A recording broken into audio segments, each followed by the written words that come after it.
देखना है छोटे बच्चे की सूझबूझ और सहानुभूति और अच्छे काम। तो ये वीडियो आपके लिए है। ये 3 भाइयों में जो बड़ा भाई था वो 5 साल का ही था केवल, और उसके 2 छोटे भाई। अब कोई भी तकलीफ आती तो माँ पहले बड़े बेटे का ही नाम लेती। किसी भी घर में देखिए कि अगर कुछ काम रहा तो बड़े बेटा या बड़े बेटी को आवाज़ दिया जाता है। तो उसी प्रकार उस माँ ने हर काम में बड़े बेटे को ही आवाज़ देना शुरू किया और छोटे-छोटे काम भी मदद लेने लगी। जैसे कि ये भाई को देखो मैं आती हूँ, या फिर ये भाई का काम करो मैं देखती हूँ, या फिर ये भाई की तबीयत ठीक नहीं है तो इसे मैं दवाई लेके आती हूँ। ऐसा करते-करते वो भाई पूरा बड़ा भाई के ऊपर समझ आ गई कि ये मम्मी को बहुत तकलीफ होती है हम तीनों को सँभालने में। वो खुद से फिर वो काम किया करता। तो इतना वो होशियार हो गया करते-करते कि जब छोटे भाइयों की तबीयत जब ये खराब होती और मम्मी की भी तबीयत खराब होती, तो वो कहता कि मम्मी आज मैं ही हॉस्पिटल ले जाता हूँ, और वो सर जो है उनसे मेरी पहचान है, आपकी वजह से अच्छी बात करते हैं, तो मैं ही दवा लेके आता हूँ। तो वो खुद ही चले जाता और वो बताता कि मेरे छोटे भाई जो है उनको सर्दी हुई या मेरे मम्मी को फ़ीवर आया इस प्रकार से।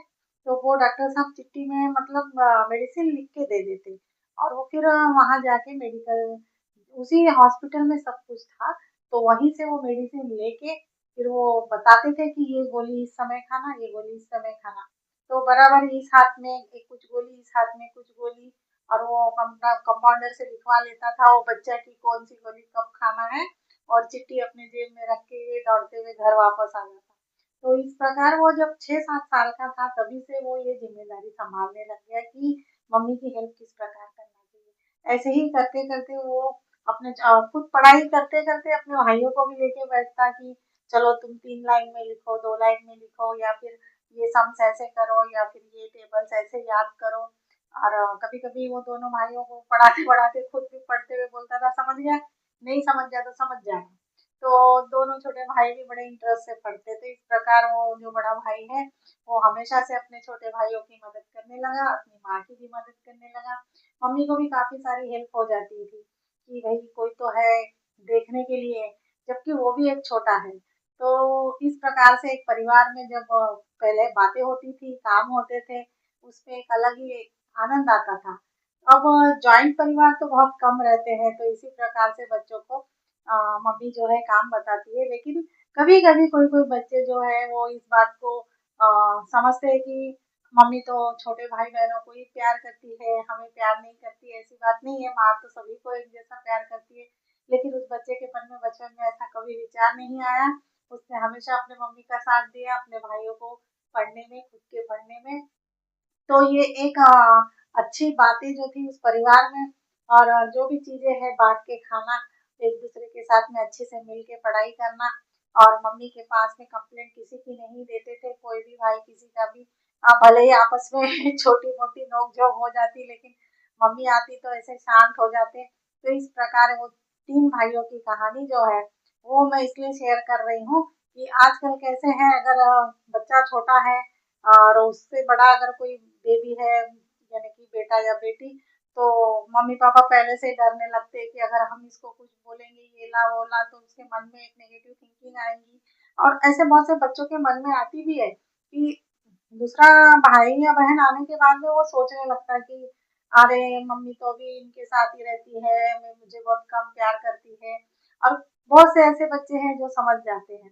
तो इसमें एक प्लस है कि बच्चों को परिवार की जो बातें हैं वो सीखने को भी मिलती है, और बच्चे को समझ में आ जाती है कि भई हाँ, हाँ, ये काम है, मुझे करना है, वो दौड़ के कर लेते हैं और कर ना जी। लेकिन जो बच्चों के मन में नेगेटिव थिंकिंग आ गई कि भई ये मम्मी हमारी छोटे भाई-बहनों को ही ध्यान दे रही है, तो उसके लिए थोड़ा-सा अलग से टाइम निकाल के उसके साथ में भी टाइम स्पेंड करना चाहिए हर मम्मी ने। क्योंकि मैंने ऐसे बहुत जगह देखी हूँ कि हर बच्चा वैसा नहीं होता जैसे ये बच्चा था।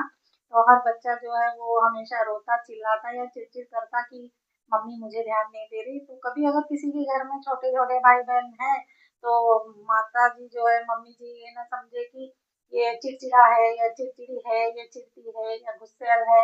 ऐसा सोच के उसे कभी डाँटे ना, उसे कभी कुछ बातें ऐसे ना बोले कि जिससे वो हर्ट हो जाए।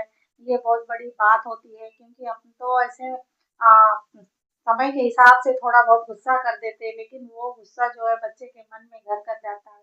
बच्चे के मन पे और दिमाग पे उसका बहुत गहरा असर होता है। इसलिए अगर जो बच्चा ऐसा करता है तो उसे उसे पहले प्यार दीजिए, उसके लिए पहले आप टाइम दीजिए, उसके बाद में आप छोटे छोटे की तरफ भी ध्यान दीजिए। लेकिन उसके वो छोटा भाई आने की वजह से या छोटी बहन आने की वजह से बड़े भाई को टाइम देना या बड़ी बहन को टाइम देना ये कम मत करिए, या उसका सपोर्ट लीजिए, उसको भी आप ध्यान दीजिए, लेकिन अगर वो मन से तैयार है तो। नहीं तो फिर ये आगे चल के बहुत मुश्किल हो जाता है, बच्चे सोच में पड़ जाते हैं कि हाँ, उनके साथ में तो ऐसा नहीं है, हमारे साथ में तो ऐसा है। ये विचार उनके मन में ना आए, इसलिए मैं हर न्यू पेरेंट्स लोग को यही कहना चाहूँगी कि दूसरा बेबी जब आ जाता है तो पहले बेबी का भी बहुत फ़ोकस रखना चाहिए। पहले बेबी को ऐसा महसूस नहीं होना चाहिए कि मम्मी-पापा का प्यार बढ़ गया या फिर मुझे केयर नहीं कर रहे मेरे, या फिर मेरे साथ में उतना मेल-जोल नहीं कर पाते। अगर ये ऐसा बड़े बेबी के मन में आ गया तो उसके शारीरिक और स्वास्थ्य के ऊपर ये असर होता है। इस लोग से